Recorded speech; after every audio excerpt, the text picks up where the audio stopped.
Мен азыр айта турган оюм өзүмдүн жеке оюм. Эч кимдин оюна шек келтирбейм, бирок муну айтып койгонго мен чындыгында туура деп эсептедим. Ошондуктан айтып коеюн. Азыр мына менин кесиптештерим жакшы оюн айтып кетишти. Чындыгында эки мамлекеттин талаш тартыштын ортосунда эч качан уткан же утпаган болбойт.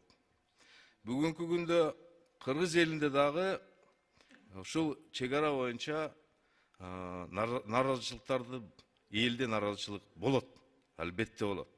Не дегенде элчиликте ар кандай сөздөр болот. Ошондой эле Тажикстан элинде дагы ушундай нааразычылыктар болот. Эч качан мындай бирөө ушу же Тажикстан эли же Кыргызстан эли разы болуп эле ушунга отуруп калбайт. Ошондуктан мен чындыгын айтып кетейин. 4 жыл эл ушу комиссия кылган мээнетичи баалап коюшубуз керек. Мен ойлойм 5 жыл өтөт, 10 жыл өтөт, 20 жыл өтөт, ошондо баа беребиз ушу комиссиянын төрагасына, ушу комиссиянын мүчөлөрүнө. Мен ушу комиссияга чоң ыраазычылыкты айтам. Мен чындыгында мына өзүм жакын интервью бердим ушу чек аралардын чечилиши боюнча. Чек аралар чечилиш керек эле, мына чечилди. Баатырлык менен чечилди. 30 жылдан бери чечилбеген чек аралар мына чечилип, элдин өлүмү токтоду.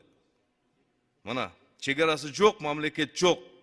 Мына биз эми чек арабызды тактадык, мына чындыгында мына мамлекет болдук, кыргыз мамлекети болдук.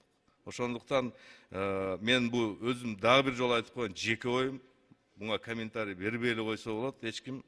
Ошондуктан мен ойлойм, муногу керек болсо ушу комиссиянын иштеген комиссиянын баалап туруп, ратификация бүткөндөн кийин анча-мынча бир сыйлыкка көрсөтүп коюш дагы керек. Рахмат.